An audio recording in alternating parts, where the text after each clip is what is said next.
ভিডিওটা শুরু থেকে শেষ পর্যন্ত দেখবেন। মাঝপথে চলে গেলে কিন্তু আসল কাহিনী বুঝবেন না। চলুন শুরু করি এখন। আমার নাম মেহজাবিন আক্তার, বয়স 28। আমি নারায়ণগঞ্জের ফতুল্লায় থাকি, স্থানীয় একটি কলেজে ইংরেজি পড়াই। পড়াতে পড়াতে অনেক সময় মনে হয় আমি কি শুধু বইয়ের ভিতরেই বন্দী হয়ে আছি? বাইরের পৃথিবী কি আমার জন্য কিছু রাখেনি? প্রতিদিন সকাল থেকে বিকেল পর্যন্ত একই ক্লাসরুম, একই ব্ল্যাকবোর্ড, একই চেহারা দেখতে দেখতে কখনো কখনো বুকের ভেতর অদ্ভুত এক শূন্যতা জমে যায়। আমি কারোর সাথে বেশি কথা বলি না। সহকর্মীরা ভাবে আমি নাকি একটু আলাদা, কিন্তু সত্যি বলতে আমি শুধু আমার ভেতরের কথাগুলো লুকিয়ে রাখি, কারণ আমার ভেতরের কথা সবাই শুনতে চাইবে না। সেদিন বিকেলে কলেজ ছুটি হওয়ার পর আমি গেটের সামনে দাঁড়িয়েছিলাম, আমার হাতে বই, কাঁধে ব্যাগ। আর তখনই নাকিব এসে আমার দিকে তাকিয়ে একটু থমকালো। রাকিব আমাদের কলেজের ছাত্র, বয়স 18-19, লম্বা, স্মার্ট, ক্লাসে খুব একটা কথা বলে না, কিন্তু তার চোখে সব সময় একটা প্রশ্ন লুকিয়ে থাকে। আমি ওর দিকে তাকাতেই বুঝলাম সে কিছু বলতে চাচ্ছে, কিন্তু সাহস পাচ্ছে না। আমি হেসে বললাম, কিরে রাকিব, তুই দাঁড়িয়ে আছিস কেন? বাড়ি যাবি না? সে একটু গলা খাকারি দিয়ে বলল, ম্যাডাম, যদি কিছু মনে না করেন তাহলে আপনার সাথে একটু হাঁটতে চাই। আমি অবাক হলাম, কিন্তু না বলার সাহসও পেলাম না, কারণ অনেক দিন ধরেই আমার ভেতরে এক অদ্ভুত শূন্যতা কাজ করছিল। আমি চুপ করে ওর সাথে কলেজের পাশের রাস্তায় হাঁটা শুরু করলাম। বিকেলের রোদ হালকা কমে আসছিল, রাস্তার দুপাশে ছোট ছোট দোকান, হকাররা চেঁচাচ্ছিল। আমি ইচ্ছে করে রাকিবের সাথে তাল মিলিয়ে হাঁটছিলাম। মনে হচ্ছিল আমি যেন অনেক বছর পর এই মুহূর্তের জন্য অপেক্ষা করছিলাম। রাকিব বলল, ম্যাডাম, আপনি সবসময় একা থাকেন কেন? আপনার তো কেউ বন্ধু নেই। আমি হেসে বললাম, সবসময় কি বন্ধু লাগে রে? সবসময় তো আর কেউ পাওয়া যায় না। রাকিব আবার বলল, তবুও আপনি চাইলে আমার সাথে কথা বলতে পারেন। আমি অবাক হয়ে ওর দিকে তাকালাম। মনে হচ্ছিল ছেলেটার মধ্যে এক ধরনের আন্তরিকতা আছে। আমি বললাম, তুই তো আমার ছাত্র। ও হেসে বলল, ছাত্র তো হতেই পারে, কিন্তু মানুষ তো আমি। আমি অবাক হয়ে চুপ করে গেলাম। সত্যি বলতে ভেতরে এক অদ্ভুত শিহরণ কাজ করছিল। হঠাৎ মনে হলো, আমি কি ঠিক করছি? কিন্তু আবার মনে হলো, আমি কেন নিজেকে আটকে রাখব? কলেজের গেট পেরিয়ে আমরা একটু দূরে নদীর ঘাটের দিকে হাঁটছিলাম। সেখানে বাতাস বেশ ভালো, নদীর জল চিকচিক করছে। আমি বললাম, রাকিব, তুই কি প্রায়ই এখানে আসিস? সে মাথা নেড়ে বলল, হ্যাঁ ম্যাডাম, আমি একা বসে থাকি, ভাবি, কিন্তু আজ আপনাকে সাথে পেলাম। আমি হেসে বললাম, আমি তোকে সঙ্গ দিতে এসেছি। রাকিবের চোখে এক ধরনের উচ্ছ্বাস ফুটে উঠল। আমি বুঝলাম ও খুশি, আমিও খুশি। নদীর পাশে একটা বেঞ্চে গিয়ে আমরা বসলাম। চারপাশে হালকা অন্ধকার নেমে আসছিল, হাওয়া বইছিল। আমি হঠাৎ করে নিজের হাতটা টেবিলের ওপর রাখলাম। রাকিবও তার হাতটা কাছাকাছি রাখল। যদিও ছুঁয়েছিল না, কিন্তু এত কাছে ছিল যে মনে হচ্ছিল ছুঁয়ে ফেলেছে। আমার বুকের ভেতর ধকধক করছিল। আমি মনে মনে ভাবছিলাম, আমি কি পাগল হয়ে যাচ্ছি? কেন আমি এই মুহূর্তটা এত উপভোগ করছি? রাকিব ধীরে ধীরে বলল, ম্যাডাম, আমি চাই আপনার সাথে আরও সময় কাটাতে, শুধু ক্লাসরুমে নয়, বাইরেও। আমি চুপ করে তার কথাগুলো শুনছিলাম। আমার চোখ নদীর জলে আটকে ছিল। আমি বললাম, রাকিব, তুই যদি আজকে আমায় বাড়ি পৌঁছে দিস তাহলে ভালো হয়। সে মাথা নেড়ে রাজি হলো। আমরা হাঁটতে হাঁটতে কলেজের দিকেই ফিরছিলাম, কিন্তু আমার মনে হচ্ছিল এই হাঁটা যেন অন্যরকম, যেন আমাদের দুজনের ভেতরে একটা গোপন সেতু তৈরি হচ্ছে। বাসার সামনে এসে আমি বললাম, রাকিব, ধন্যবাদ, আজকে সন্ধ্যা আমার ভালো লেগেছে। ওর চোখে অদ্ভুত একটা ঝিলিক দেখলাম। ও বলল, ম্যাডাম, আমিও খুব খুশি। আমি হেসে বললাম, ঠিক আছে, তুই এখন যা। ভেতরে যেয়ে দরজা বন্ধ করে দিলাম, কিন্তু আমার বুকের ভেতর এখনও সেই নদীর হাওয়া বাজছিল। আমি জানতাম এটাই শুরু। সেদিন রাতে আমি বিছানায় শুয়ে ঘুমোতে পারছিলাম না। চোখ বন্ধ করলেই নদীর ঘাটে কাটানো সেই মুহূর্ত মনে হচ্ছিল। রাকিবের সেই দৃষ্টি, ওর হাতের কাছে আমার হাত থাকা, হাওয়া খেলা করা, সবকিছু এতটা স্পষ্ট হয়ে উঠছিল যে আমি মনে মনে কেঁপে উঠছিলাম। আমি ভাবছিলাম, একজন শিক্ষক হয়ে আমি কেন এভাবে ভাবছি? কিন্তু আবার মনে হচ্ছিল, আমি তো মানুষ, আমারও তো অনুভূতি আছে, আমারও তো ইচ্ছে হয় কেউ আমার পাশে বসুক, আমার কথা শুনুক। পরদিন কলেজে গিয়ে যখন ক্লাসে ঢুকলাম, তখন রাকিবকে সামনের বেঞ্চে বসা অবস্থায় দেখলাম। ওর চোখে সেই একই প্রশ্ন, সেই একই আন্তরিকতা। আমি পড়াতে পড়াতে ওর চোখের দিকেই বারবার চলে যাচ্ছিলাম, অথচ বাইরে থেকে কিছু বোঝার উপায় ছিল না। ক্লাস শেষে ও গেটের বাইরে দাঁড়িয়েছিল। আমি বের হতেই বলল, ম্যাডাম, আজকে কি আবার একটু হাঁটবেন? আমি ভেতরে ভেতরে হাসলাম, কারণ আমি নিজেই চাইছিলাম হাঁটতে। আমি বললাম, হ্যাঁ চলো। আমরা হেঁটে কলেজ থেকে একটু দূরে গেলাম। এবার সে আমাকে শহরের ভেতরে এক পুরনো পার্কে নিয়ে গেল। চারপাশে গাছপালা, মাঝখানে বসার জায়গা, খুব ভিড় ছিল না। আমি অবাক হয়ে বললাম, তুই এখানে আসিস? রাকিব মাথা নেড়ে বলল, হ্যাঁ, একা এলে ভালো লাগে না, কিন্তু আজকে আপনার সাথে ভালো লাগছে। আমি ওর পাশে বসে বললাম, আমারও অদ্ভুত লাগছে, মনে হয় আমি অনেকটা মুক্ত। রাকিব হেসে বলল, আপনি জানেন, আপনি আসলে খুব একা। আপনি যতটা কঠিন দেখান আসলে ততটা না। আমি চুপ করে গেলাম, কারণ ছেলেটা একেবারে আমার মনের কথাই বলে দিল। আমি বললাম, তুই কি মনে করিস আমি একা? রাকিব একটু কাছে এসে বলল, হ্যাঁ ম্যাডাম, আমি জানি, কারণ আপনার চোখে সেটা লেখা আছে। আমি বুকের ভেতর এক অদ্ভুত ঝড় অনুভব করলাম। কেন জানি না আমি আর শিক্ষক ছাত্র সম্পর্কের দেয়ালটা সামনে দেখতে পাচ্ছিলাম না, বরং মনে হচ্ছিল আমি কেবল একজন নারী যে দীর্ঘদিন ধরে একাকিত্বে ভুগছে। রাকিবের উপস্থিতি আমার নিঃশ্বাসে অন্যরকম অনুভূতি জাগাচ্ছিল। পার্কে বাতাস বইছিল, গাছের পাতা সাঁই করছিল। আমি হঠাৎ বললাম, রাকিব, যদি তোকে বলি আমি চাই তোকে আমার সাথে নিয়ে বাইরে কোথাও যেতে, তুই কি রাজি হবি? রাকিব বিন্দুমাত্র দেরি না করে বলল, অবশ্যই ম্যাডাম, আপনি যেখানে যাবেন আমি সেখানে যাব। আমি অবাক হলাম, ভাবলাম কত সহজে ও বলে দিল, অথচ আমি এত বছর কাউকে কিছু বলতে পারিনি। আমরা সেদিন অনেকক্ষণ পার্কে বসেছিলাম, নানা কথা বলেছিলাম। ও আমার পরিবার সম্পর্কে জানতে চাইল। আমি বললাম, আমি অবিবাহিতা, ছোটবেলা থেকেই আমি একা। বাবা মা গ্রামে থাকে, আমি শহরে একা থাকি পড়াশোনা ও চাকরির জন্য। রাকিব মন দিয়ে শুনছিল, তারপর ধীরে ধীরে বলল, তাহলে তো আপনাকে অনেকটা সময় একাই কাটাতে হয়? আমি হেসে বললাম, হ্যাঁ রে, তাই তো, তোর সাথে হাঁটতে ভালো লাগে। রাকিবের চোখ জলজল করছিল, মনে হচ্ছিল ওর বুক ভরে যাচ্ছে। আমি জানতাম ওর বয়স কম, কিন্তু ওর আন্তরিকতা আমাকে টানছিল। সন্ধ্যা নামার পর আমরা পার্ক থেকে বের হলাম। ফেরার পথেও বলল, ম্যাডাম, আমি চাই একদিন আপনাকে নিয়ে ঢাকা শহরে ঘুরতে যাই। আমি হেসে বললাম, তুই কি আমাকে নিয়ে ঘুরাবি? ও মাথা নেড়ে বলল, হ্যাঁ। আমি চুপ করে ওর দিকে তাকালাম। মনে হচ্ছিল আমি যেন কোনো নতুন কিছুর দিকে হাঁটছি। বাসায় ফিরে দরজা বন্ধ করতেই বুকের ভেতর হালকা শিহরণ বয়ে গেল। আমি জানতাম আমার ভেতরে কিছু একটা বদলাচ্ছে। পরদিন রাকিব আমাকে ফোন করলো। যদিও আমি আগে নম্বর দিইনি, কিন্তু সে সহপাঠীর কাছ থেকে আমার নম্বর জোগাড় করে নিয়েছিল। আমি অবাক হয়ে বললাম, তুই কিভাবে আমার নম্বর পেলি? সে হেসে বলল, কষ্ট করে জোগাড় করেছি যাতে আপনার সাথে কথা বলতে পারি। আমি হেসে বললাম, তুই কি জানিস সেটা ঠিক না? ও বলল, আমি জানি, কিন্তু আমি চাই আপনার সাথে সবসময় যোগাযোগ রাখতে। আমি বললাম, তুই কি সবসময় আমার সাথেই থাকতে চাইছিস? সে বলল, হ্যাঁ। আমি চুপ করে গেলাম। মনে হচ্ছিল আমি ভেতরে ভেতরে এ কথাটাই শুনতে চাইছিলাম। রাতভর আমরা ফোনে কথা বললাম।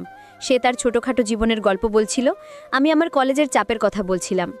একসময় আমি হাসতে হাসতে বললাম, রাকিব, তুই যদি আমাকে কোথাও নিয়ে যাস তাহলে কই নিয়ে যাবি? ও সঙ্গে সঙ্গে বলল, নদীর ধারে, পার্কে, ঢাকার বিভিন্ন জায়গায়। আমি বললাম, তাহলে ঠিক আছে, একদিন আমরা ঢাকা যাব। ও খুশিতে প্রায় চিৎকার করল। আমি মনে মনে লজ্জা পেলাম, কিন্তু আনন্দও লাগছিল। মনে হচ্ছিল আমি যেন কোনো কিশোরী হয়ে গেছি। পরের কয়েকদিন রাকিব প্রতিদিন আমার সাথে হাঁটতো, কথা বলতো, আমার জন্য চকলেট আনতো। আমি কিচ্ছু বলতাম না, কিন্তু ভেতরে ভেতরে খুব খুশি হতাম। একদিন বিকেলে আমি নিজেই বললাম, রাকিব, কাল ছুটি, আমরা ঢাকা যাই। ও এত খুশি হলো যে ফোনে ও পাশে চুপ করে গেল। তারপর আসতে বলল, ধন্যবাদ ম্যাডাম। আমি বললাম, ধন্যবাদ কেন রে? আমি তো চাইছি। ও বলল, তবু আমি খুশি। আমি জানতাম এটাই সেই মুহূর্ত যখন আমি আমার একাকিত্ব থেকে বেরিয়ে আসছি। আমি জানতাম সামনে আরও কিছু আছে। ঢাকায় যাওয়ার দিন সকালেই আমি একটু অস্থির হয়ে পড়েছিলাম। অনেক দিন পর মনে হচ্ছিল আমি যেন কোনো ভ্রমণে যাচ্ছি, অথচ এই ভ্রমণের ভেতরে ছিল এক অদ্ভুত অস্থিরতা। রাকিব সকাল সকাল আমার বাসার সামনে এসে দাঁড়ালো, পরিপাটি জামা পরে, মুখে হাসি, হাতে ছোট্ট একটা ব্যাগ। আমি ওর দিকে তাকিয়ে মৃদু হেসে বললাম, খুব প্রস্তুতি নিয়েছিস? ও হাসলো আর বলল, ম্যাডাম, আজকের দিনটা আমি বিশেষ করতে চাই। আমি ভেতরে এক ধরনের উষ্ণতা অনুভব করলাম। আমরা রিক্সা নিয়ে রেল স্টেশনে গেলাম, তারপর ট্রেনে চেপে ঢাকার পথে রওনা দিলাম। জানালার বাইরে গ্রাম শহর পাল্টেতে যাচ্ছিল। আমার মনে হচ্ছিল আমি যেন কোনো নতুন যাত্রার ভেতরে ঢুকে যাচ্ছি। রাকিব জানালার পাশে বসেছিল। আমি মাঝে মাঝে ওর দিকে তাকাচ্ছিলাম। ওর চোখে এক ধরনের নিষ্পাপ উচ্ছ্বাস ছিল। আমি বললাম, রাকিব, তুই তো খুব খুশি মনে হচ্ছিস। ও হেসে বলল, ম্যাডামের সাথে ঘুরতে বেরিয়েছি, খুশি হব না কেন? আমি একটু চুপ করে থাকলাম, কারণ ভেতরে ভেতরে আমিও খুশি, কিন্তু সেটা প্রকাশ করছিলাম না। ঢাকায় পৌঁছানোর পর আমরা প্রথমে চিড়িয়াখানা গেলাম। ভিড় ছিল অনেক, কিন্তু আমাদের দুজনের মন যেন অন্য কোথাও ছিল। আমরা একসাথে হাঁটছিলাম, ও আমার ব্যাগটা হাতে নিয়ে নিল। আমি কিছু বলিনি, শুধু দেখছিলাম। দুপুরে আমরা একসাথে খাবার খেলাম। রাকিব আমার জন্য কোক নিল। আমি মৃদু হেসে বললাম, তুই তো বেশ খেয়াল রাখছিস। ও গম্ভীর হয়ে বলল, ম্যাডাম, আমি চাই আপনি সবসময় খুশি থাকুন। আমি জানতাম এ কথায় ওর মনের গভীরতা আছে, কিন্তু আমি মুখে কিছু বলিনি। বিকেলে আমরা লালবাগ কেল্লা ঘুরতে গেলাম। পুরনো দেওয়ারের ভেতরে হাঁটতে হাঁটতে আমার মনে হচ্ছিল ইতিহাসের ভেতরে ঢুকে গেছি। আমি বললাম, রাকিব, আমি ভাবছিলাম আমি যদি না আসতাম, তুই কি একাই এসব ঘুরতে আসতি? সে মাথা নেড়ে বলল, আসতাম না, আমার একা কোথাও ভালো লাগে না, কিন্তু আজ সব কিছু অন্যরকম। আমি মৃদু হেসে বললাম, আমিও তাই মনে করছি। একসময় আমরা বসে গেলাম। রোদ আস্তে আস্তে কমে আসছিল। রাকিব আমার দিকে তাকিয়ে ধীরে বলল, ম্যাডাম, আমি চাই সব সময় আপনার পাশে থাকতে, আপনি যদি আমাকে চান। আমি এক মুহূর্তের জন্য চুপ হয়ে গেলাম।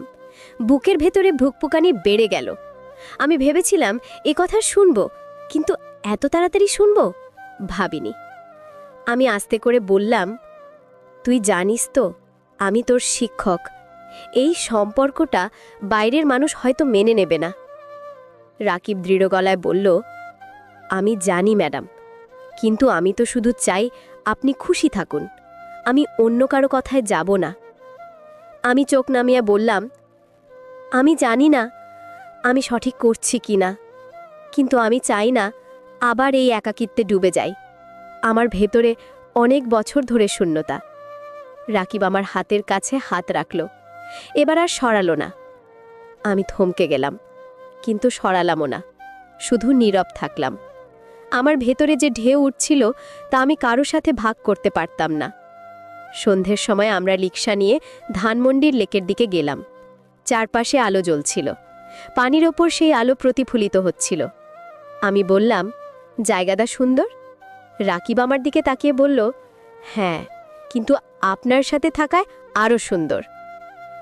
আমি মনে মনে ভেঙে পড়ছিলাম। আমি চেয়েছিলাম এই মুহূর্তের সময় থেমে যাক। আমরা লেকের ধারে বসেছিলাম। রাকিব চুপচাপ ছিল। আমি ওর দিকে তাকালাম। ওর চোখে অদ্ভুত এক টান ছিল। আমি জানতাম আমি আর শিক্ষক নই, আমি শুধু একজন নারী যে চাইছে এই মুহূর্তটা ধরে রাখতে। রাত নামার পর আমরা আবার ট্রেনে করে ফিরছিলাম। সারা পথ আমি চুপ ছিলাম, শুধু মাঝে মাঝে ওর দিকে তাকাচ্ছিলাম। মনে হচ্ছিল আমি এক ভয়ঙ্কর অথচ সুন্দর পথে হাঁটছি। বাসায় ফিরে দরজা বন্ধ করলাম, বিছানায় শুয়ে পড়লাম, কিন্তু ঘুম আসছিল না। রাকিবের সে কথা কানে বাজছিল। সে সব সময় আমার পাশে থাকতে চায়। আমি জানতাম এই গল্প সবে শুরু। ঢাকা থেকে ফিরে আসার পর আমার ভেতরে অদ্ভুত এক পরিবর্তন এলো। প্রতিদিন সকালে ঘুম থেকে উঠে মনে হতো আজকেও রাকিবকে দেখব, ওর সাথে হাঁটব, কথা বলবো। আমি জানতাম এটা কেবল একটা অভ্যেস হয়ে উঠছে না, এর ভেতরে গভীর কিছু আছে। কলেজে যখন ক্লাস নিচ্ছিলাম তখনও মনে হচ্ছিল ওর চোখ সবসময় আমাকে খুঁজছে, আর আমি পড়াতে পড়াতে মাঝে মাঝে হারিয়ে যাচ্ছিলাম। একদিন দুপুরে ক্লাস শেষ হওয়ার পর রাকিব আমার কাছে এসে আসতে বলল, ম্যাডাম, আজকে আপনি কি বাসায় থাকবেন? আমি অবাক হয়ে জিজ্ঞেস করলাম, কেন? সে একটু লাজুক ভঙ্গিতে বলল, আপনার সাথে কিছু সময় কাটাতে চাই। আমি থমকে গেলাম। বুকের ভেতর অদ্ভুত ধুকপুকানি শুরু হলো। আমি মৃদু গলায় বললাম, আমার বাসায় কেউ থাকে না, তুই জানিস তো? রাকিব মাথা নেড়ে বলল, জানি। আমি আসতে বললাম, তাহলে বিকেলে আসিস? ওর চোখ আনন্দে ঝিলমিল করে উঠল। সেদিন বিকেলে আমি সারাক্ষণ প্রস্তুতি নিচ্ছিলাম। ঘর একটু গুছালাম, টেবিলে কিছু খাবার রাখলাম, বারবার আয়নায় নিজের দিকে তাকাচ্ছিলাম। মনে হচ্ছিল আমি কোনো ছাত্রীর মতো প্রস্তুতি নিচ্ছি, অথচ আমি শিক্ষক। বিকেলে দরজার ঘণ্টা বাজার সাথে সাথেই আমার বুক কেঁপে উঠল। দরজা খুলতেই রাকিবকে দেখলাম।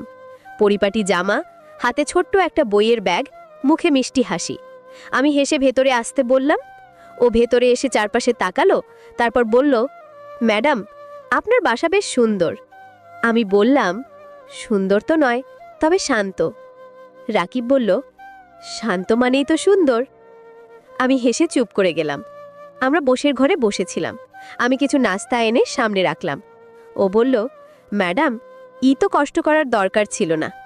আমি বললাম, তোকে আসতে বলেছি তাই তো। সেই হাসল। আমি টের পাচ্ছিলাম পরিবেশে অদ্ভুত এক নীরবতা কাজ করছে। আমরা গল্প শুরু করলাম। ও কলেজের কথা বলছিল, আমি আমার পড়াশোনার চাপের কথা বলছিলাম, কিন্তু মাঝে মাঝেই আমরা দুজনেই থেমে যাচ্ছিলাম, যেন কথার চেয়ে নীরবতা বেশি কিছু বলছে। রাকিব একসময় আসতে বলল, ম্যাডাম, আমি জানি এটা বলা ঠিক না, কিন্তু আমি প্রতিদিন আপনার কথা ভাবি। আমি চুপ করে ওর দিকে তাকালাম, মনে হচ্ছিল আমার বুকের ভেতরে সেই কথাটাই প্রতিধ্বনিত হচ্ছিল। আমি ধীরে বললাম, তুই জানিস তো এইসব কথা বাইরের মানুষ মেনে নেবে না। ও দৃঢ়ভাবে বলল, আমি বাইরের কারো কথা শুনতে চাই না, আমি শুধু আপনাকে চাই। আমি চোখ নামিয়ে ফেললাম, বুকের ভেতর কাঁপুন উঠছিল। কেন জানি না, আমি আর কোনো যুক্তি খুঁজতে পারছিলাম না। মনে হচ্ছিল আমি বহু বছর ধরে কারো এই কথাটাই শুনতে চাইছিলাম। হঠাৎ রাকিব আমার হাতের কাছে হাত রাখল। এবার সে সরালো না। আমি অবাক হলেও হাত সরালাম না, শুধু চুপ করে বসে থাকলাম। মনে হচ্ছিল এই স্পর্শে আমার শূন্যতা ভরছে। আমরা অনেকক্ষণ সেইভাবেই বসেছিলাম। হঠাৎ আমি উঠে গিয়ে জানালার পর্দা সরালাম। বাইরে সন্ধ্যা নামছিল, চারপাশে অন্ধকার ঢুকছিল, বাতাস বইছিল। আমি ফিরে এসে বললাম, রাকিব, তুই কি কখনো ভয় পাচ্ছিস? ও হেসে বলল, ভয় কিসের? আমি তো শুধু আপনাকে চাই। আমি চুপ করে গেলাম। সেই সন্ধ্যায় রাকিব অনেকক্ষণ আমার সাথে ছিল।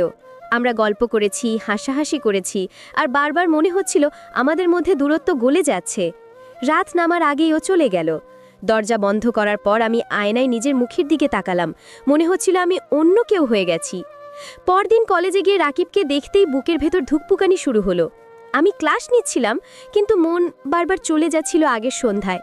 মনে হচ্ছিল আমাদের মধ্যে অদৃশ্য এক সুতো জড়িয়ে গেছে, সেই সুতো আর কাটা যাবে না। দিনগুলো এভাবেই কেটে যাচ্ছিল। প্রতিদিন আমি রাকিবকে আরও কাছে টেনে নিচ্ছিলাম, আর ও আমার প্রতিটি মুহূর্ত দখল করে নিচ্ছিল। আমি জানতাম আমি এক ভয়ঙ্কর খেলা খেলছি, কিন্তু আবার মনে হচ্ছিল আমি বেঁচে উঠছি। আমি আর আগের মতো নিঃসঙ্গ নই। আমার পাশে একজন আছে যে আমাকে সত্যিই চায়, আর আমি চেয়েও প্রতিরোধ করতে পারছিলাম না। দিনগুলো যেন অদ্ভুত গতিতে পাল্টে যাচ্ছিল।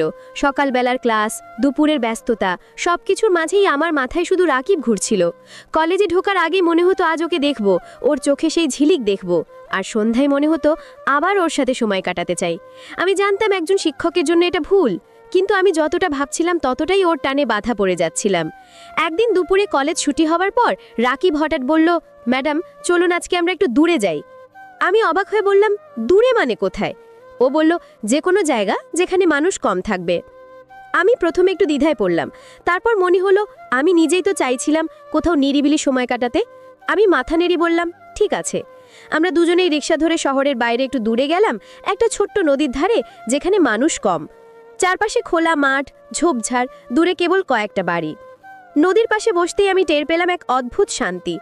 আমি বললাম, জায়গাটা বেশ সুন্দর। ও হেসে বলল, আমি চাই আপনার সাথে এমন জায়গায় সময় কাটাতে যেখানে কেউ আমাদের বিরক্ত করবে না। আমি চুপ করে তার দিকে তাকালাম। মনে হচ্ছিল ছেলেটা একদম সোজাসাপটা ভাবে বলছে। আমি কিছু বললাম না, শুধু নীরব থেকে বাতাসের শব্দ শুনছিলাম।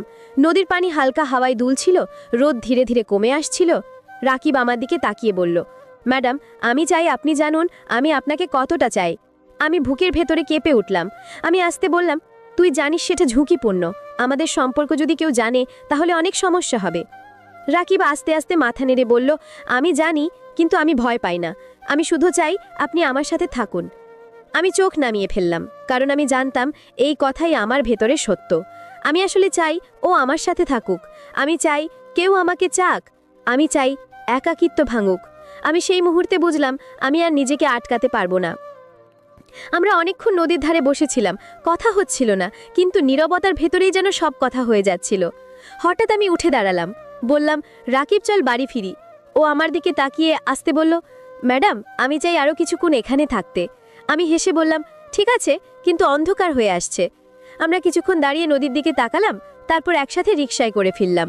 ফেরার পথে আমি খেয়াল করলাম রিকশার হ্যান্ডেলে আমার হাত ছিল, আর ওর হাত তার পাশে এতটাই কাছাকাছি যে প্রায় ছুঁয়ে যাচ্ছিল। আমি হাত সরালাম না, বরং নীরবভাবে অনুভব করছিলাম সেই নীরব স্পর্শ আমাকে ভেতর ভেতর কাঁপিয়ে তুলছিল। বাসায় ফিরে রাতে আমি সারাক্ষণ ওর কথাই ভাবছিলাম। ফোন হাতেই ছিল, কিন্তু কল করছিলাম না। অবশেষে ও ফোন করলো। আসতে বলল, ম্যাডাম, আজকের দিনটা আমার জীবনের সেরা দিন। আমি চোখ বন্ধ করে হাসলাম আর বললাম, আমারও তাই মনে হচ্ছে। সেই রাতে আমরা দীর্ঘক্ষণ কথা বললাম। আমি টের পেলাম আমাদের মধ্যে যে দূরত্ব ছিল তা আস্তে আস্তে মুছে যাচ্ছে। দিন কয়েক পর আবার রাকিব আমাকে বলল, ম্যাডাম, আমি চাই একদিন আপনার সাথে বাইরে কোথাও রাত কাটাতে। আমি প্রথমে চমকে উঠলাম, বুকের ভেতর যেন ধক করে উঠল। আমি বললাম, রাকিব, তুই বুঝিস তো এই কথার মানে কি? ও শান্ত গলায় বলল, হ্যাঁ, আমি বুঝি। আমি জানি এটা বলা ঠিক না, কিন্তু আমি চাই আপনি আর আমি কিছু সময় একেবারে একা থাকি, যেখানে আমাদের কেউ চিনবে না। আমি কয়েক মুহূর্তে চুপ করে রইলাম। মন অদ্ভুতভাবে দুলছিল। আমি জানতাম ওর কথার ভেতরে ঝুঁকি আছে, কিন্তু আবার মনে হচ্ছিল আমিও তো তাই চাইছি। আমি ধীরে বললাম, আমি ভেবে দেখব। সেই রাতে আমি ঘুমাতে পারিনি। জানালার পাশে বসে শহরের আলো দেখছিলাম। মনে হচ্ছিল আমি এক নতুন অন্ধকারের দিকে হাঁটছি, কিন্তু সেই অন্ধকারই আবার আলো হয়ে উঠছে।